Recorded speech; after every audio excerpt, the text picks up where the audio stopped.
favor rests upon you.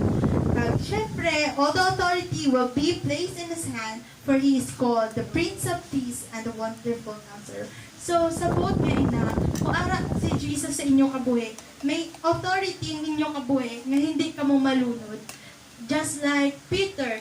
So, gusto niya mag-walk sa water, kay gusto niya magsuno kay Lord. Gusto niya mag-follow kay Lord nag-walk sa water. So, hambal ni Lord, come. So, sunod si Peter, but he doubted his faith to God. So, that caused him to drown. Pero why man siya gyapon gipabayan ni Lord? Kaya si Peter is one of God's disciples, and Peter has faith in God, pero with doubt niya lang. So, that's why nga, nalunod, pero hindi man din nalunod din. No, gitsave man siya ni Lord. Kay ang faith niya, gyapon, aramon gyapon, So, Jesus came to the world to save us, to bring peace to the world, and has the authority over anyone or over everything. So, mahamba kita nga, biskan ang devil gani, gusto niya kamo sakiton. Pero kay tungod nga, may ara ka mo Jesus, kinakilala niyo si Jesus. His authority prevails in your life. Ang authority niya, kung hindi siya pagkatagan sang, ang devil, hindi siya pagkatagan ni Lord sang permission na sakiton ka mo, hindi niya kit ka mo masakit. Kaya, syempre, si Lord is the Lord of all the authority in this world. So, by nga, the promise of having peace and authority has been fulfilled when Jesus Christ was born. Kaya ba di sa promise ni Lord sa Luke chapter 2 verse 14, Glory to God in the highest heaven, and on the earth, peace to those whom His favor rests. Hanggang pakita nga, those whose favor rests, ang favor ni Lord sa mga tao who walk with Him through faith, rest ang favor ni Lord to those who seek Him and to those who desire to follow Him with wholehearted faith. So, mahabal mo lang gaano ka na kay Lord, if you desire na magalakad sa iya, pero anong tanang ka mga daan na? Following Jesus is not easy. Sa totoo lang, of course, sa ako, mabalan ko at bilang young people man sa simbahan, balan ko kung ano kabudlay mag-walk sa kay Lord. So that's why kay may faith ako, the Lord gives me this peace, the authority na padayon sa iya, kagwaya gid ako gipabayan every single step sa akon kabuhi. For example, last time, Manang Jonah and I, gamit kami for 3 months nang, no? Every Saturday, due to my personal experiences, nag-deal ako with depression and anxiety. Pero even though nga, ang powers ng depression, grabe, pero ang authority ni Lord, nag-prevail kay biskan ano kabudlay, mag-deal with anxiety, pero ginpadayon ko nga akong faith, nagpadayon ako sa iya, way ako sang prayer, way ako nagbuya ba sa Bible. So that's why, that is one of the reason man why ko na overcome tanan ko nga challenges sa kabuhay ko bilang isa ka bata. It's because of my faith to Christ. So dapat amo man amo. Dapat kabalo ka mo mag-pray. Kabalo. Dapat every day mag-pray ka mo so that paligan ka mo ni Lord, balikan ka mo ni Lord, overcome sa tanan-tanan nyo. Even though, ano man nakabudlay, ano man pero ang power ni Lord ng maghahatag sa inyo, peace and authority, hindi maano sa devil. So number 2 is, faith and trust in the promise. Having faith and trust in the promise, that the child who was born is Almighty God and faithful Savior, we believe that He will remain with us in our lives, even in the midst of circumstances and adversities, leading us to our greatest triumphs. So we will say, greatest triumphs, it is our success. So sa success nga success is not only nga makatapos ka sa mga pag-eskwela and also makaubra ka. Success is also knowing Christ, seeking Him every day of your lives, no? Kay di mo makaya tanan, balaan ko, we can do nothing without the Lord. So, siya ang ginhatag ni Lord nga maging our Savior, our mighty God nga abay gid sa aton nga kabuhi even though we pass through the waters. So hambaga ni sa Isaiah chapter 43 verse 2, when you pass through the waters, I will be with you. And when you pass through the rivers, they will not sweep over you. When you walk through the fire, you will not be burned. The flames will not set you ablaze. So, miskan ano pa nakakatag ni Satan sang rough road dapat kadto sa success nga plan ni Lord for you, pero kay nagwalk ka with faith and trust in sa iya mga promises nga baga ni sa Jeremiah chapter 29 verse 11, for I know the plans I have for you, declares the Lord, plans to prosper you and not to harm you, plans to give you hope in the future. So if we have faith and trust sa promise ni Lord sa aton kabuhi, we will surely have our greatest triumphs according to His perfect time. Pag hindi agad kita papabayaan through that sa way nga pakadto sa aton greatest triumphs, kaya ang baligane, He will remain with you. So ipangalanan siya gani Jesus, because Jesus is Emmanuel, meaning the Lord is with us. Ginatag siya ni Lord kay para maging mabatyagan ta nga si Lord ara gid sa aton, no, nga maga-provide, maga-sustain, maga-bless, magapagpalangga sa inyo. Bayaan man kamo sang tanan, pero hindi kamo pabayaan sang Ginoo. Amo ginang pamatud-an ko sa tanan ko nga na agyan, the Lord never leaves my side. He never forsakes me. Even though sometimes hindi ta maikawan ang shortcomings sa iyang faith, sa aton nga faith, hindi ta maiwasan nga fall short kita sa iya glory kag i-doubt ang iyang presensya, ang iyang power sa aton kabuhi. But dapat talaga grow deeper ang aton faith kag trust sa iya.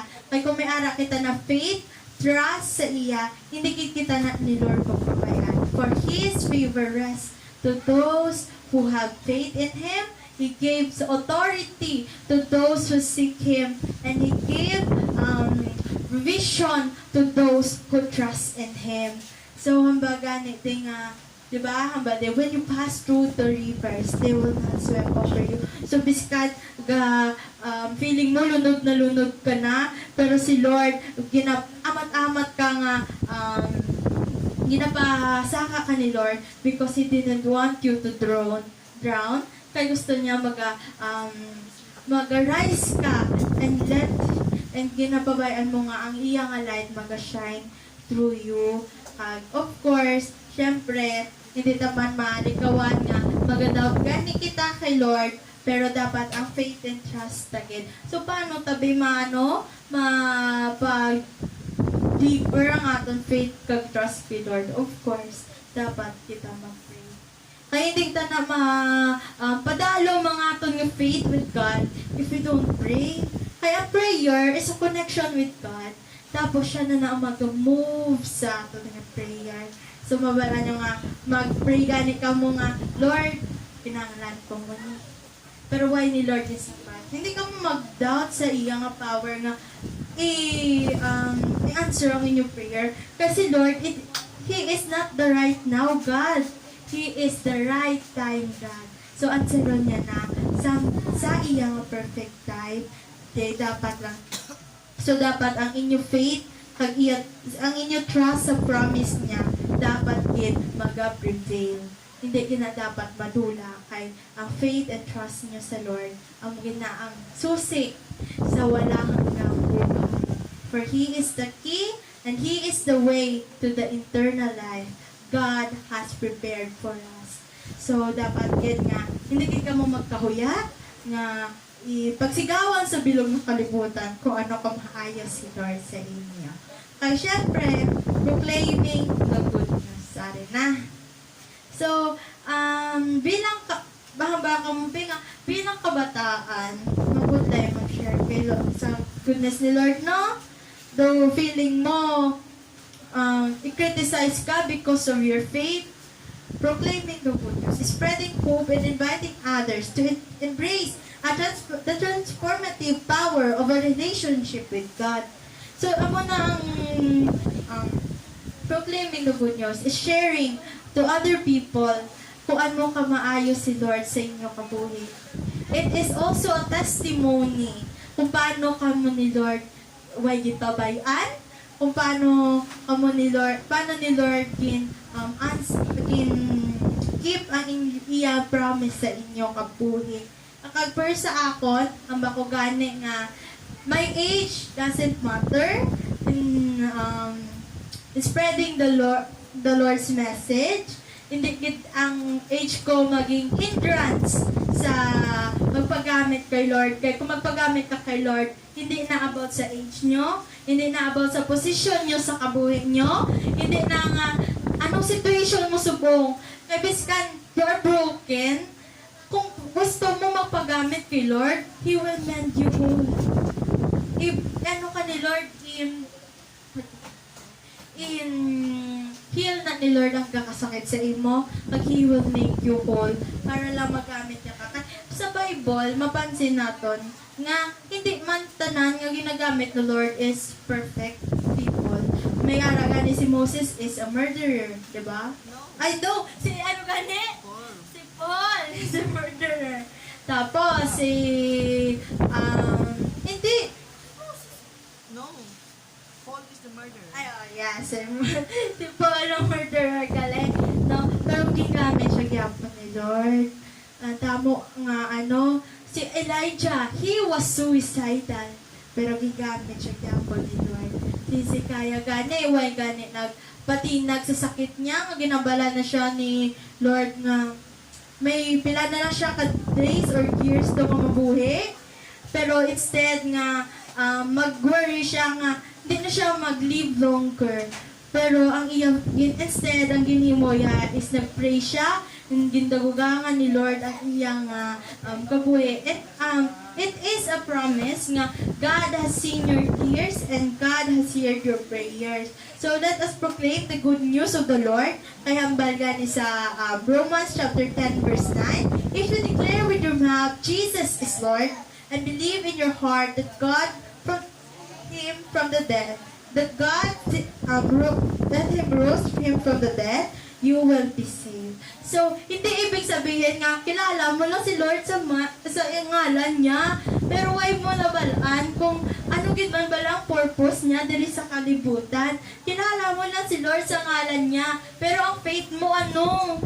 Kilala mo lang siya sa name, pero gapray ka mo, dawdlaw, gabelieve ka mo nga He has the transformative power, na may authority siya, nga kaya niya kahatagan peace even in the middle of circumstances.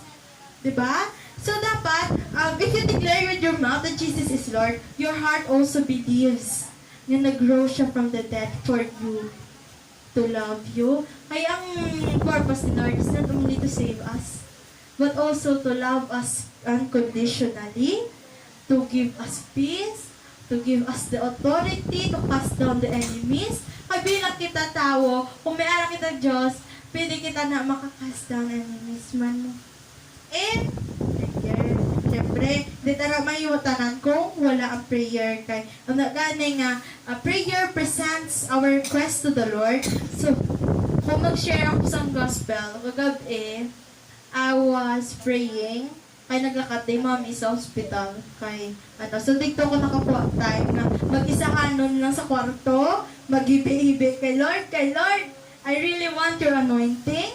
Lord, gusto kong imo guidance nga hindi ang tingog ko mag-resound bagkus ang imo nga tingog nga itagok mo ko Lord sa imo nga likuran para hindi ang kahinaan ko ang makita nila pagkus ang iyang kaluluratian sa akong kabuhi. So, proclaiming the good news is also one of our mission right now. We are living in the end times. So, proclaiming the good news, ang maning mission. Subong, kinahanglan ta mag-save sa lost souls, kinahanglan ta invite sila sa presence ni Lord, kinahanglan ta sila ipa-accept kay Lord, Kay, syempre, kung mag-abot si Lord, the Lord will bring judgment na sa tagsa-tagsa sa aton. Mabalanta na kung din kita makato sa heaven bala, sa hell, ano na kita na, ihatag na ni Lord ang reward niya kung kita nagasunod sa iya wholeheartedly. Sometimes it's easy to say, to memorize Bible verses, to lift up your hands in worship, and to post Bible kinemerut, to post Bible inspiration sa mga Facebook. Pero ang tagipusoon gid ang ginalantaw ni Lord kung ara ka gid man bala sa iya. Kay pwede na mo nga ang aton heart layo kay Lord, pero nga ba kita nga we believe in Him? Nga gapati kita nga He works in mysterious ways. Pwede na nga kita gatas-tas ng kamot in worship, tapos ang heart tagali layo kay Lord. So dapat kung gina-proclaim ta nga siya ang Diyos sa kabuhi ta, siya ang master sa kabuhi ta, we should believe it also in our hearts and know Him deeply. Kaya hindi lang na ang ngalan niya, hindi lang na balan mo ngalan niya, hindi na sapat. So dapat may faith kagid sa iya nga deeper, closer kay kung hindi nyo gid kaya nga ask the Lord. Kaya kung magbukas ako na gani Bible, gaka-distract ako sa nanay ko. Kasi syempre, magbukas ko Bible, may sugo. Sabi ko, ha? Pero ang ako gani, hindi na si mama, kundi devil na try sa distract sa akon para hindi na ako magpalapit kay Lord. So hindi ka mo magpadala sa persecutions, sa trials nga mag-aabot sa kabuhi niya kung mag-follow ka po kay Lord. Kaya syempre, si Lord, ara ginagyapon, biskan ano ko, ani kasakit sa cross, kaya niya i-overcome, kamupayhan, nga ara na siya sa tupad nyo. So, conclusion na lang. Kaya doon na tuyo na kamubla. Okay. Jesus is the fulfillment of the promise of a child being born. Jesus is Emmanuel. Meaning, the Lord is with us. So, Jesus gave His Son para sa aton. Kay, lalo ng Holy Spirit. Ang Holy Spirit, aragin natin sa aton natupad. Whenever, biskan din man kita magkanto, biskan, ano ginahimo ta, si Lord aragin na sa tupad ta.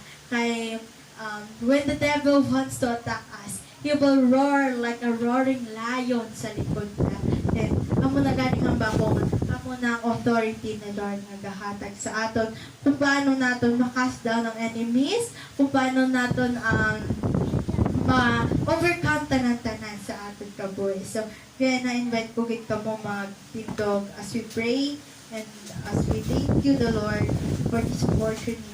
Hallelujah, hallelujah. Oh, hallelujah, Jesus. Oh, hallelujah, Lord.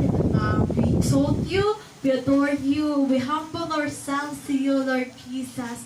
Lord, I believe that your word is not only inspirational, but also transformational, Lord. Lord, salamat Ginoo for this privilege. Lord, oh God, yung mag-step liwat sa pulpit, Lord, oh God, to proclaim your news, to share of how good and how faithful you are in our lives, oh God. And may this message bring inspiration to them, Lord, oh God, yung mag-strive nga makilala ka pa, Lord, makilala pa kung ano ang kaya mo himuon sa among tagsa-tagsa, Lord Jesus. Lord, napasalamat din kami, Lord, oh God, sa imong sa imong provision sa tagsa-tagsa, sa imong grace and mercy nga gapatuloy nga ga-prevail sa among kabuhi, Lord. Lord, thank you for abiding on our lives despite of everything, Lord Jesus, nga kakatabo of how many times we have fallen short of your glory, O God. But still, Lord, O God, nara ka gid, Lord, gapatuloy ka gid, Lord, O God, kaabay sa among kabuhi. Lord, we ask, Lord Jesus, nga ang ari, Lord, O God, nga kamatuoran, magka-resonate sa tagsa-tagsa nga isip kag souls, Lord Jesus. Oh, hallelujah. Lord, we praise you, we adore you, and we give you back all the glory, the honor, the highest praises with thanksgiving, and all our best to you alone, no Ginoo. Lord, salamat din Ginoo for this opportunity And padayon ka pa, Lord, o God, namon tanghal, Lord, o God, ang imo kaayo sa tagsa-tagsa. Lord, salamat ni Ginoo. Walang katapusang pasasalamat sa iyo lamang iaalay. Hallelujah. Lord, thank you. And we, once again, we declare victory upon this celebration, Lord. We proclaim na wala gid, Lord, ugan magmagawa sa simbahan ngayon ni sa imo nga balay alampuan nga way ka bless, Lord Jesus.